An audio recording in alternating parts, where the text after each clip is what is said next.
শ্রোতা, আমি আজকে আলোচনা করব ইংরেজি ব্যাকরণ নিয়ে।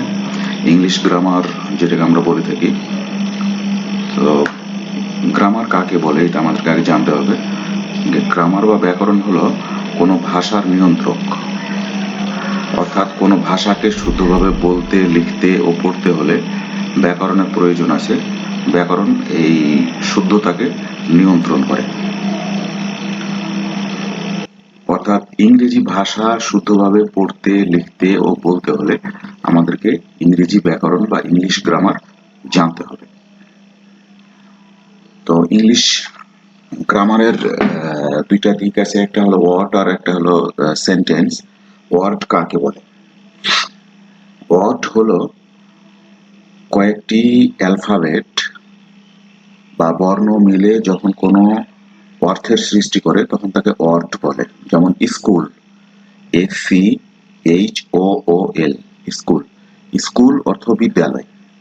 স্কুল বলতে আমরা একটা শিক্ষালয় বা বিদ্যালয়কে বুঝি। স্কুল একটি ওয়ার্ড। তেমনিভাবে সেন্টেন্স কি? সেন্টেন্স হলো যখন কয়েকটি শব্দ, অর্থবোধক শব্দ মিলে মনের ভাব প্রকাশ করে, একটি অর্থ প্রকাশ করে, পূর্ণ অর্থ প্রকাশ করে, তখন তাকে সেন্টেন্স বলে। এখানে দেয়া আছে, আপনারা দেখতে পাচ্ছেন যে শব্দ বা শব্দ সমষ্টি দ্বারা সম্পূর্ণ অর্থ প্রকাশ পায় এবং যা সাধারণত কর্তা এবং ক্রিয়া দ্বারা গঠিত। অর্থাৎ একটা কাজ থাকবে, একজন কর্তা থাকবে, তাকে সেন্টেন্স বা বাক্য বলা হয়। A sentence is a word or group of words that must expresses a complete idea or sense or meaning and that may consist of a subject and a verb. উদাহরণ হচ্ছে, we practice English every day. আমরা প্রতিদিন ইংরেজির চর্চা করি। এখানে we হচ্ছে subject বা বাংলাতে যেটাকে আমরা উদ্দেশ্য বলে থাকি। প্রেডিকেট, এখানে প্রেডিকেট হচ্ছে হলো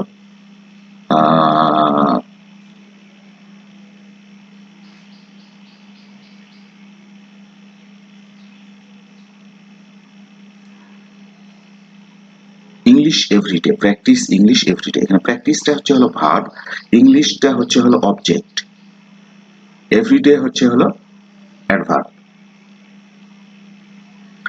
তো উইটা হচ্ছে হলো এখানে মূলত সাবজেক্ট, বাকি সবটুকুই হচ্ছে হলো প্রেডিকেট। প্রেডিকেটে ভাগ করা আছে এখানে সাবজেক্ট, ভার্ব, অ্যাডভার্ব, এইভাবে আর কি। তো এখন সাবজেক্ট আর প্রেডিকেট কি জিনিস এটা একটু আমাদেরকে জানতে হবে। বাংলায় যেটাকে উদ্দেশ্য ও বিধেয় বলা হয়ে থাকে। এখানে সাবজেক্ট হচ্ছে subject of a sentence. Subject of a sentence is a person or thing about which something is said or written. অর্থাৎ যে ব্যক্তি বা বস্তু সম্পর্কে কোনো কিছু বলা বা লেখা হয় তাকে সাবজেক্ট বা কর্তা বলা হয়ে থাকে। আর প্রেডিকেট বা বিধেয় যেটা হচ্ছে সেটা হলো predicate that Sage what the subject does. অর্থাৎ কর্তা যে জিনিসটা করছে বা বলছে বা তার সম্পর্কে যা কিছু বলা হচ্ছে সেটাই হলো প্রেডিকেট বা বিধেয়, আমরা যেটাকে বাংলা ব্যাকরণে বিধেয় বলে থাকি। বাক্য সম্পর্কে শব্দ, বাক্য, ব্যাকরণ, ব্যাকরণ, শব্দ, বাক্য সম্পর্কে আমরা ধারণা লাভ করলাম।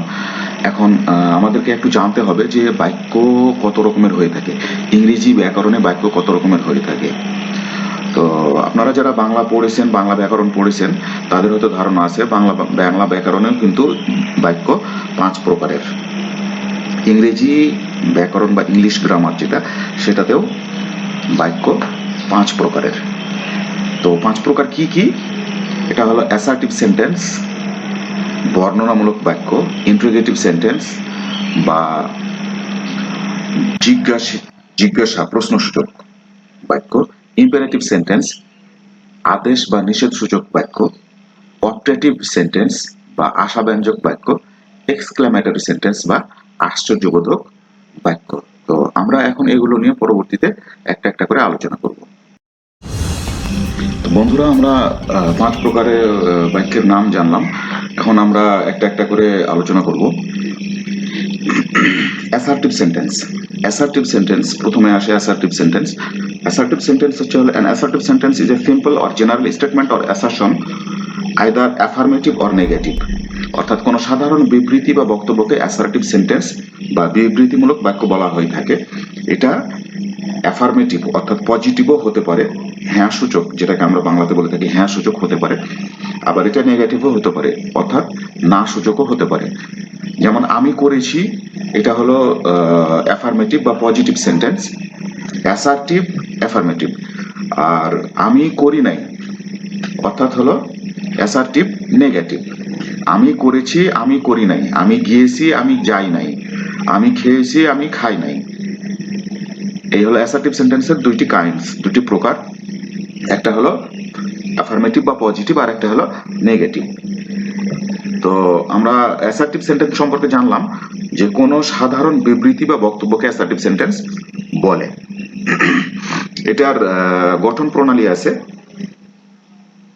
সাবজেক্ট থাকবে, ভার্ব থাকবে, আর অবজেক্ট বা কমপ্লিমেন্ট থাকবে। এখানে অ্যাডভার্বও থাকতে পারে, অ্যাডজেক্টিভও থাকতে পারে। উদাহরণ দেওয়া হয়েছে, English is an international language, এটা হলো affirmative.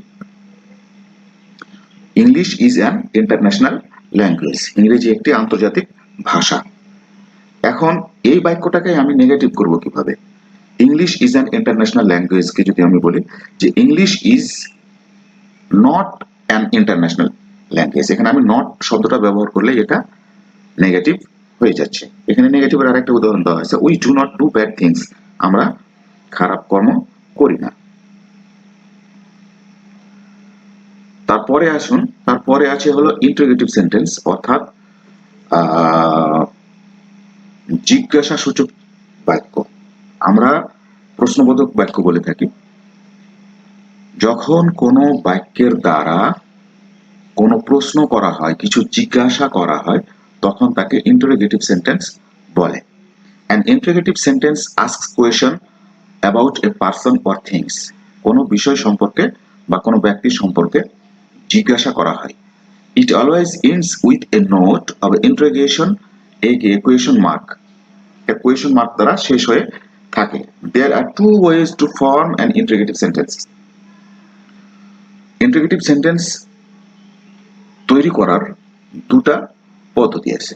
Beginning with helping verb, অর্থাৎ শুরুটা হবে হলো সাহায্যকারী ক্রিয়া দ্বারা, হেল্পিং ভার্বস দ্বারা, যেমন am, is, are, was, were, have, has, had, or modal auxiliaries অথবা auxiliaries দ্বারা, যেমন shall, should, will, would, can, could, may, might, etc.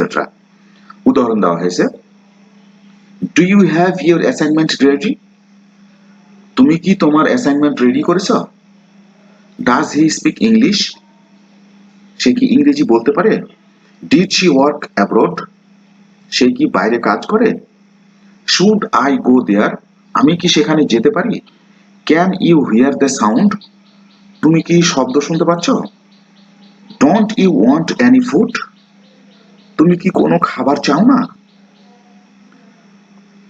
এরপরে 2 নম্বরে দেওয়া হয়েছে, beginning with some specific words like who, who is, what, when, where, why, how, whom, how much, how many, etc. These are known as WH question। এগুলো WH question নামে পরিচিত। Example দেওয়া হয়েছে, how is your business going on? তোমার ব্যবসা কেমন চলছে? Who fixed the computer? কম্পিউটারটা কে ফিক্সড করে দিয়েছে অর্থাৎ সেটিং করে দিয়েছে। Whom do you support? তুমি কাকে সমর্থন করো? What are you expecting from me? তুমি আমার কাছ থেকে কি আশা করো? What time is it now?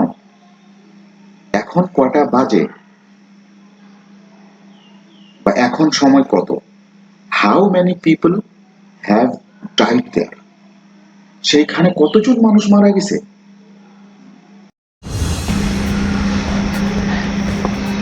দুইটা বাক্য আমরা শেষ করলাম। একটা হলো অ্যাসার্টিভ সেন্টেন্স বা বিবৃতিমূলক বর্ণনামূলক বাক্য বা সাধারণ বাক্য, ইন্টারোগেটিভ সেন্টেন্স বা জিজ্ঞাসা সূচক প্রশ্নবোধক বাক্য। এখন আমরা শিখব হলো ইম্পেরাটিভ সেন্টেন্স অর্থাৎ আদেশ বা নিষেধ সূচক বাক্য। A sentence that expresses a request, comment, order, advice, suggestion, etc. অর্থাৎ যে বাক্য কোনো রিকোয়েস্ট বা অনুরোধ, কমান্ড বা নির্দেশ, অর্ডার বা আদেশ, অ্যাডভাইস বা উপদেশ, সাজেশন বা পরামর্শ প্রকাশ করে তাকে ইম্পেরেটিভ সেন্টেন্স বলে। In an imperative sentence, the subject is usually unexpressed. It is understood rather. অর্থাৎ আদেশসূচক বাক্যে বা ইম্পেরেটিভ সেন্টেন্সে সাবজেক্ট ইউজুয়ালি আনএক্সপ্রেসড। সাবজেক্ট এখানে উজ্জ্ব থাকে। ইট ইজ আন্ডারস্টুড রাদার, এটা নির্দেশনার মাধ্যমে বুঝে নিতে হয়। যেমন ডু দিস অ্যাট ওয়ান্স, এটা এক্ষুনি করো। কোনটা করতে বলছে সেটা শুধুমাত্র সেখানে যে উপস্থিত আছে সেই জানতে পারবে, অন্য কেউ জানতে পারবে না। এটার গঠন প্রণালী হলো সাবজেক্ট, এটা ইনভাইজিবল থাকবে, অর্থাৎ যে আদেশ দেয় তাকে দেখা যায় না। একটা ভার্ব থাকবে আর একটা উদ্দেশ্য থাকবে, অর্থাৎ অবজেক্ট থাকবে। উদাহরণ দেওয়া হয়েছে টেক কেয়ার অফ ইউ, তোমার নিজের যত্ন নাও। এখানে কে বলছে এটা দেখা যাচ্ছে না, এই জন্য এখানে it is understood rather usually unexpressed বলা হয়েছে। গিভ মি দ্য পেন, আমাকে কলমটি দাও। ডু ইট নাও, এটা এখনই করো। বি অনেস্ট, সৎ হও। কাম হেয়ার, এখানে আসো। নেভার টেল এ লাই, কখনো অসত্য বলো না। Do not love at others helplessness, অন্যের অসহযোগিতায় হাসাহাসি করিও না। লেট মি গো দেয়ার, আমাকে সেখানে যেতে দাও। 3 নাম্বার সেন্টেন্স শেষ হলো, যেটাকে আমরা ইম্পারেটিভ সেন্টেন্স বলি। 4 নম্বরে আসছে হলো অপটেটিভ সেন্টেন্স, আকাঙ্ক্ষা সূচক বাক্য।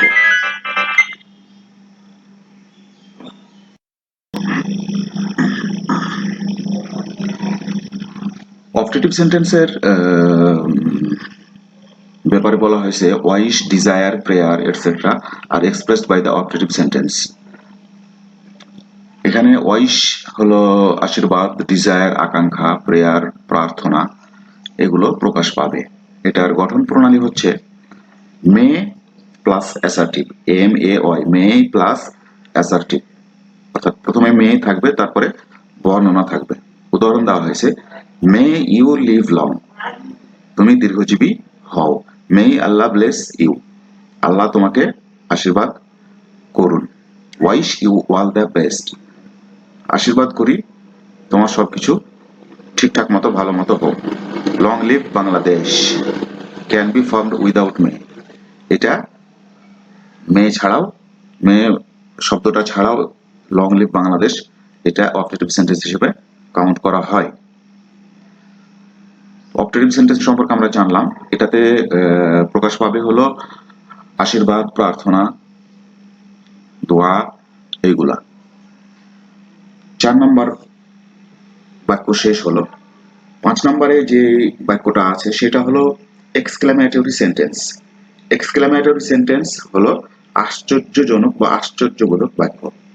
Exclamatory is a sentence which expresses a strong or sudden feeling or motion like surprise, pain, delight, anger, disgust, etc.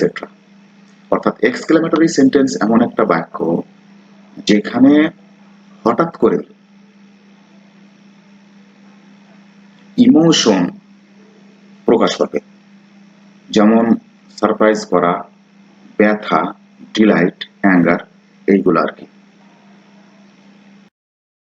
এটার গঠন প্রণালী সম্পর্কে বলা হয়েছে, প্যাটার্ন বলা হয়েছে এলাস মানে হাই থাকবে, হুররে, থাকবে, ব্র্যাভো থাকবে, হোয়াট, হাউ এগুলো থাকতে পারে। উদাহরণ দেওয়া হয়েছে, hurray, our cricket team has won the series. Hurray শব্দের বাংলা অর্থ হুররেই আসে, অর্থাৎ আমাদের টিম ক্রিকেট সিরিজ জয় করেছে। Alas, he has failed the competition. হায় হায়, সে প্রতিযোগিতায় ফেল করেছে। Bravo, you have done a great job. সাবাস, তুমি একটা বিরাট কাজ করেছ। What a talented girl she is. সে কত মেধাবী ছাত্রী। How sweetly the cuckoo sings. কোকিলটি কত সুমিষ্ট স্বরে গান গাইছে। What a wonderful land Bangladesh is. Bangladesh কত সুন্দর ভূমি। Are I a super hero. আমি কি সুপার হিরো হতে পারবো। Were I a super hero. আমি যদি সুপার হিরো হতে পারতাম। What a pity. কি দয়া, ফ্যান্টাস্টিক, সুন্দর। হোয়াট এন আইডিয়া, কি চমৎকার বুদ্ধি। পুট দ্যাট ডাউন নাও, এটা এখন নিচে নামিয়ে ফেলো। Leave the package at the door.